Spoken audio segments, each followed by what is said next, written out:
Childhood experiences, whether positive or negative, have a huge impact on how we perceive marriage and relationships. If you grew up in a loving home, a loving, stable home, you might expect marriage to be safe and a supportive covenant instituted by God and to be enjoyed and delighted in, which is really good and beautiful and how the Lord intended it to be. But if you're like me and you have witnessed unresolved conflict, physical abuse, and emotional abuse, neglect, or dysfunction, we may carry fears, trust issues, or unrealistic expectations into our marriages. Hello, my name is Brianna Laurie, and I am your host, and welcome back to the Living Generationally podcast. This podcast exists to challenge and equip you to live a life of legacy that leads to the future, breaking away from generational cycles of brokenness and dysfunction, and equipping you to step into a life that considers how your actions and decision making impacts both the current generation and the next generation.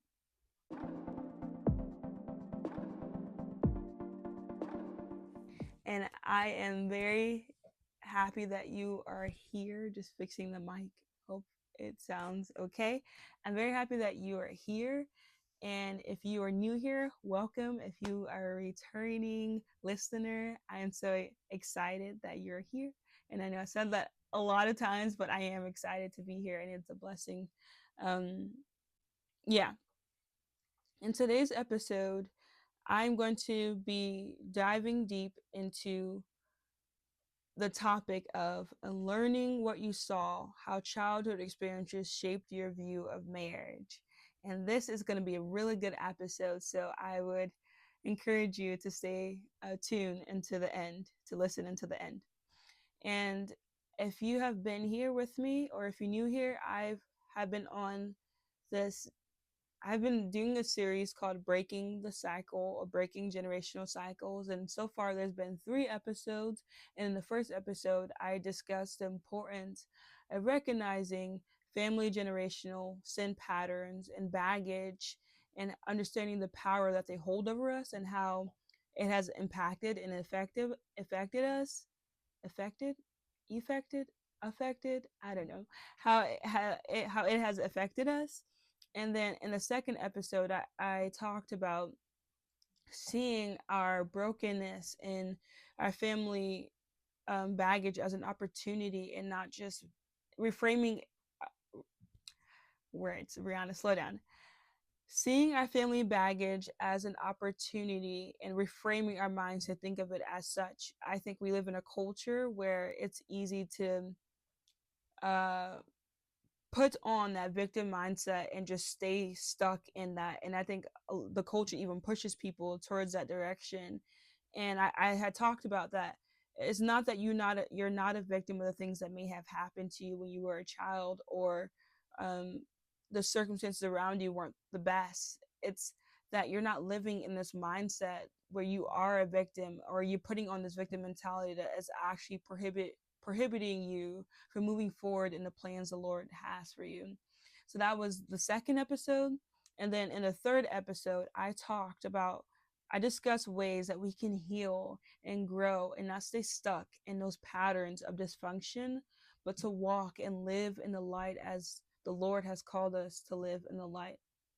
And if you missed those 3 episodes, I would encourage you to go watch those, because this is kind of like, I don't know if the word is a sequel. I don't know. We're just going with the flow and allow the Lord to guide.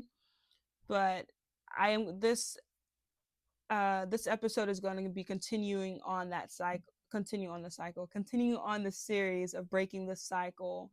And I think I'm now going to be going into different subtopics of like marriage, family, breaking the cycle of broken family and broken homes and broken marriages, and kind of going into that area, and is guidance, because I have an idea of what I want to talk about in the content, but it may take a turn. I don't know. So we're just here for the journey. We're here for the ride. So I'm going to start by reading the blog post that I wrote, and I think that's gonna um, create conversation and a flow of a flow of conversation. Yeah, a flow of conversation. Childhood experiences, whether positive or negative, have a huge impact on how we perceive marriage and relationships. If you grew up in a loving home, a loving, stable home, you might expect marriage to be safe and a supportive covenant instituted by God and to be enjoyed and delighted in, which is really good and beautiful and how the Lord intended it to be. But if you're like me and you have witnessed unresolved conflict, physical abuse, and emotional abuse, neglect, or dysfunction, we may carry fears, trust issues, or unrealistic expectations into our marriages.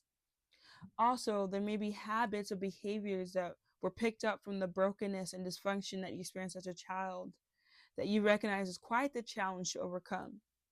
I grew up in a home where it was my mama who raised us with the occasional help of some family members, which I'm very grateful for, but my dad was not around until I was 8 years old or 9. And even then, he was in and out of my life. And I just want to pause and say I have a good relationship with my dad, and the Lord is constantly growing it and sanctifying myself.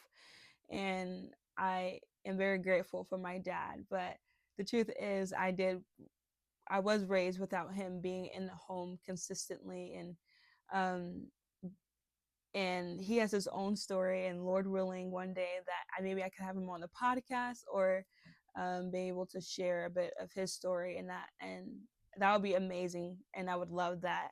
Um, yeah, but my dad um, was raised in a broken home too, and that carried on to his life, and that carried on to actions that he made, and him not being in my life, and um, yeah, and I I will always have the heart posture of wanting to honor my mom and my dad, and the Lord knows that. But the heart of my heart is to not continue on those patterns of dysfunction and brokenness, but to examine them, to understand them and the power that it holds, and to move forward in freedom and victory, because that is a God that I serve. He wants me to walk in victory. He wants you to walk in victory.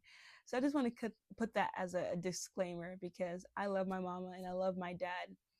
And yeah, so I just wanted to say that. Yeah. But my dad was not around until I was 8 years old or 9.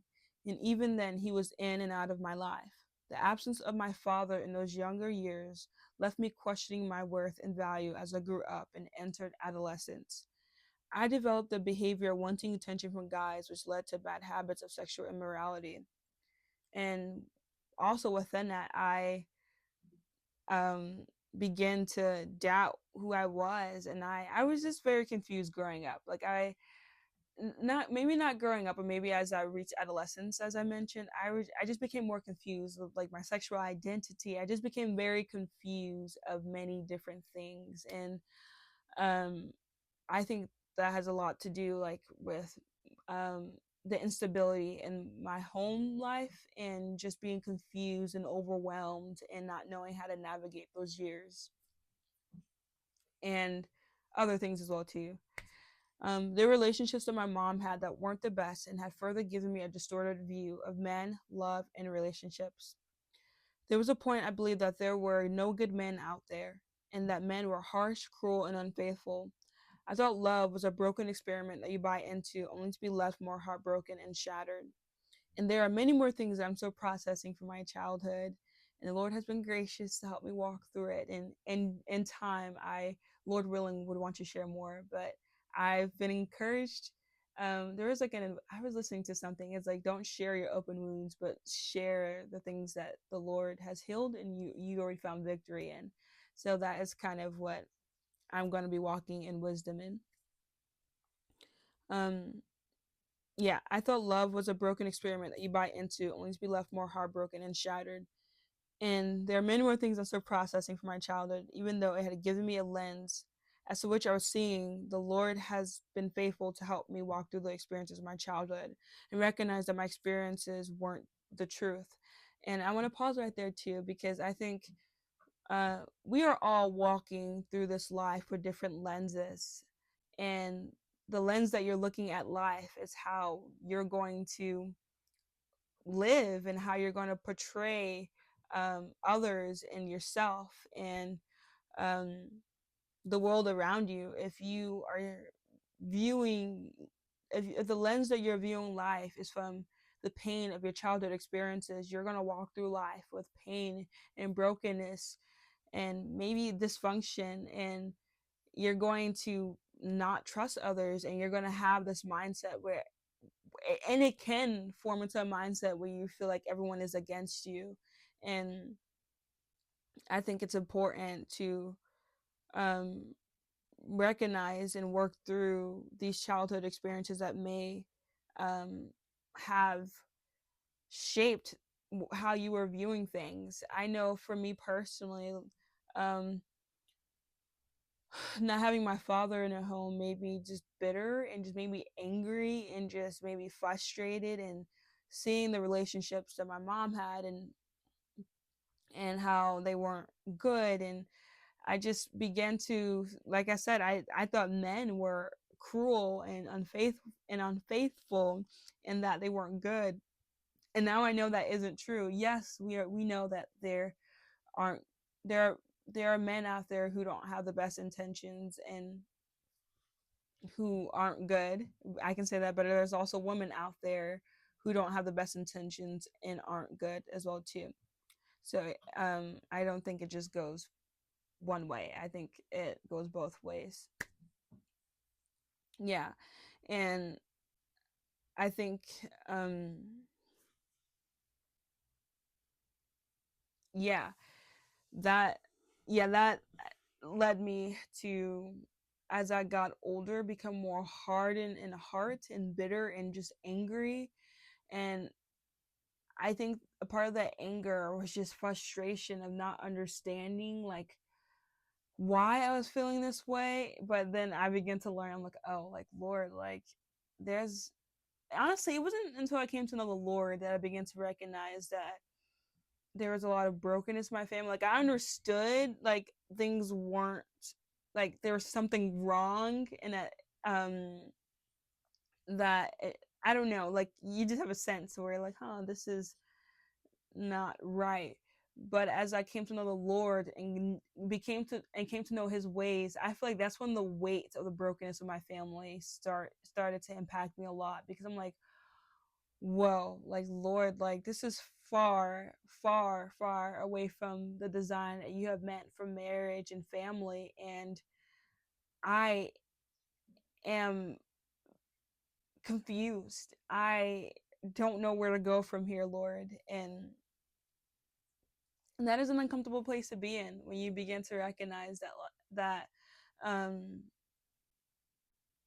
that there are many dysfunctions and brokenness within your family that you don't really know how to process, and that you're beginning to understand and learn. um yeah. And I say all this to point out the importance of learning what you saw and allowing the Lord to take you through the process of the breaking, healing, and rebuilding.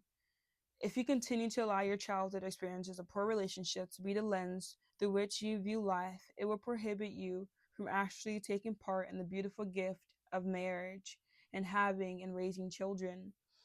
And there was one point in my life where I feel like I've always desired marriage, but for the wrong reasons. I desired the wedding and not the marriage itself. Um, and I had a very broken view of children. Like I did not view children as a blessing, and I think that is like from how the way those around me growing up treated children, and they kind of treated children like as like a burden and not this blessing from the Lord. And the language that they spoke reflected more of their heart, because one can act a certain way or say things, but you can tell it different. You can see the difference in that. I don't know, the way that they speak and act is can be different. I don't know, because yeah. And I think that is something I'm actually still working through, is seeing that children are a blessing from the Lord. And I even think within our culture, people are more seeing children as this burden, and kind of like this, like, to put it bluntly, and it's sad, but like this cancer to get rid of. Like, think about abortion, and then and just the views within that as well too. It's like we are seeing children as um not the blessing that the Lord has created them to be. And was raised I was raised I had a lot of those views growing as I got older, because of the experiences of being around those, and the language that they would say about children.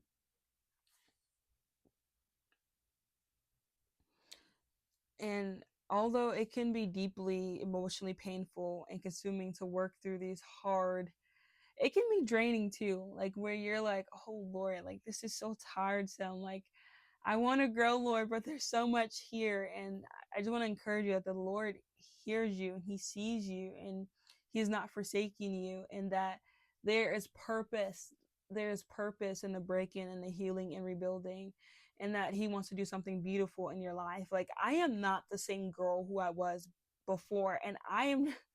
It makes me emotional because I'm so amazed about just the work of the Lord and what He has done in my life. Like, I feel like sometimes I can't fully put to words what the Lord has done, because it only just takes, it's like I feel like I can only see visually. And I feel like maybe you all feel that way too, like in your personal testimony, that like maybe those on the outside can see it too, but only you truly know the work the Lord has done in your life. Like, I was just so broken.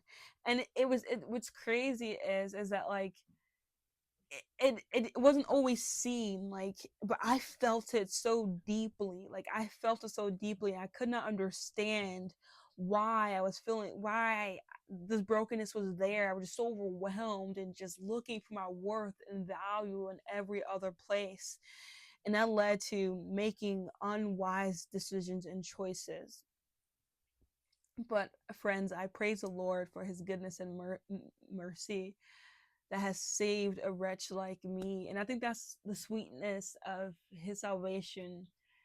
Just like, it overwhelms my soul with joy and gratitude, because I'm like, Lord, that girl, who is that girl? Like, even like the other day, I was looking at photos and videos of myself from like 4 years ago. I'm like, I am not the same. Like, I am not the same woman. Like, I am forever changed, and it's amazing.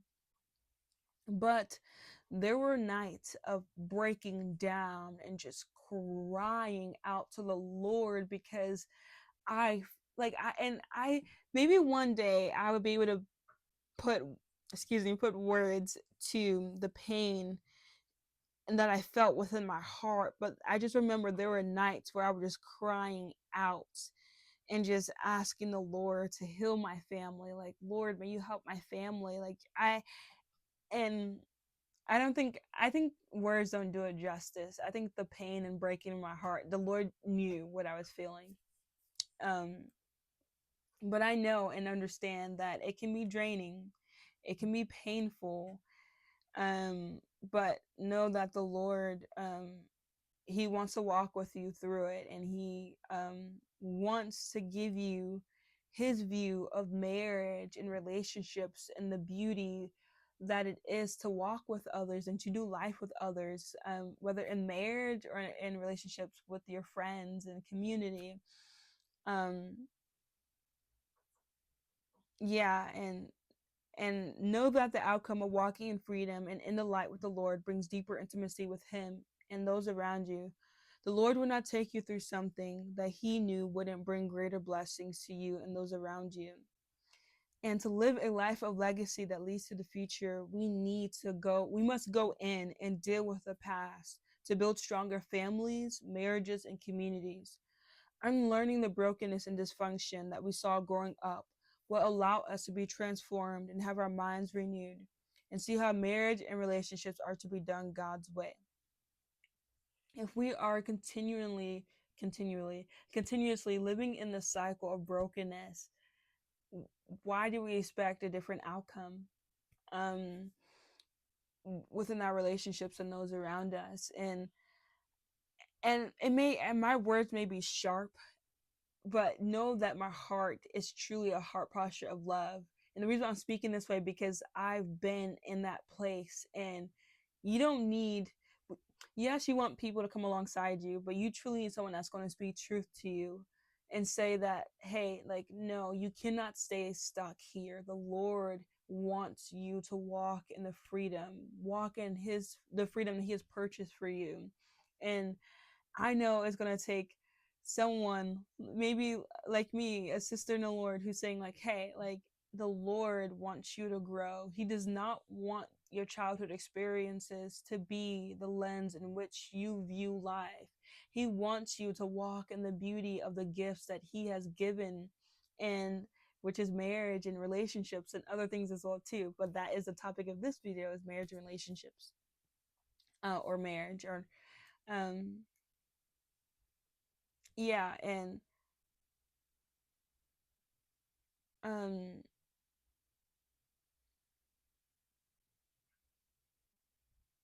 yeah. And as children, we absorb everything around us, how our parents communicated, resolve conflict, showed affection, or withdraw.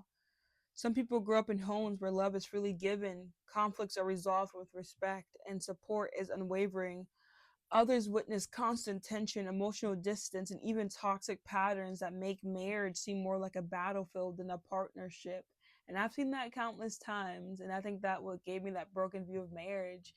I began to resent relationships in marriage, or have, and I began to want to take God's, um and began to take the beauty of what God had instituted. Words, I'm trying to find my words. And began to take intimacy outside of what the Lord had intended marriage, to be within marriage. And that, when you have this marriage blueprint that you grew up with, you begin to do things in the way that you saw it modeled for you. These experiences shape our subconscious beliefs. If we saw a loving and supportive relationship, we may expect marriage to be a safe haven. If we witness constant conflict, we might fear that love is unstable or painful. And I definitely can remember moments of hearing arguing and just yelling, and it made me very fearful. It made me view love as something that, like, I knew deep down I wanted to experience, but I was afraid of actually giving myself over to someone in that kind of way, because I've seen it done poorly, and I'm like, oh, this doesn't work. This is a bad, broken experiment go wrong. Um, I think it's important that we recognize the patterns that we carry, in order to grow and not con- continue on the cycle of brokenness within, um, our future homes and our marriages one day. The first step in a learning childhood experiences is becoming aware.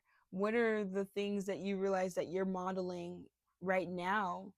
Ask yourself, what messages about marriage did I absorb growing up? Do I fear relationships because of what I saw as a child? Do I repeat patterns from my parents, even ones I swore I never would? Do I avoid commitment or crave unhealthy validation in relationships? I truly believe that self reflection helps us identify the unconscious rules or values that we live by, and maybe that we like haven't actually sat down and be like, yes, I'm going to live by this, but it just has been there because we've grown used, and we've gone used to the familiarity of those experiences, that even though we want to break free and find freedom, we find ourselves still continuing those patterns because that's all we ever knew. Once you start recognizing and becoming aware of these patterns, you can begin to unlearn what you saw and start rebuilding relationships and marriage that models after what God's word says. And I think it's important that you reshape your belief and behaviors. And here are some here are some principles as to how that can be done.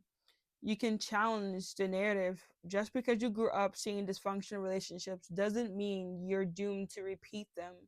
Question old beliefs and redefine what love and marriage is supposed to be according to God's word. Seek healthy models. Look for those around you who have beautiful marriages and relationships that you want to model after, or you want um, in your marriage one day.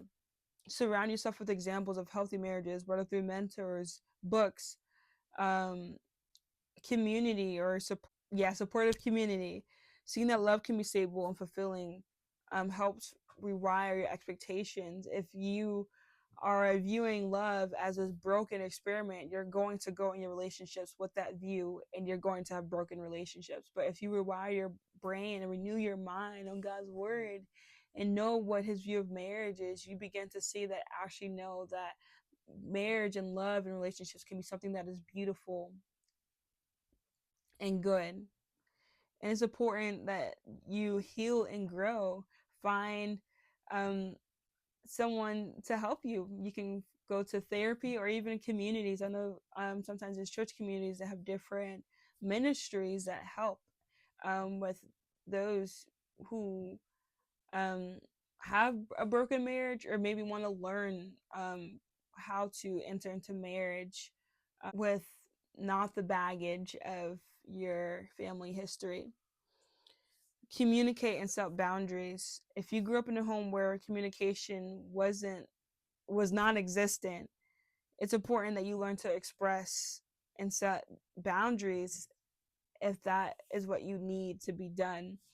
Um, and I know that everyone has a different story, and I do believe that the Lord is wants to bring reconciliations to those relationships. But I know there are some stories where maybe that isn't the best thing to do, and I think it's important that you take that before the Lord and those around you, and find wisdom in what to do next. Um, Give yourself grace as well too, and that's something that I'm learning. I think sometimes, like, I'm like, oh no, Lord, no, like I need to get this right now. Like, if I'm not at this point, like, I'm like, no, Brianna, it's gonna take some time to heal and to grow, and the Lord is gracious to help you and to journey through this process with you. It's a journey, not a destination. Yeah, and I just want to encourage you that you are not bound by the marriage you saw growing up or the experiences that you had as a child. Know that the Lord is faithful, and he is wanting to grow you, and he's wanting you to walk in his ways.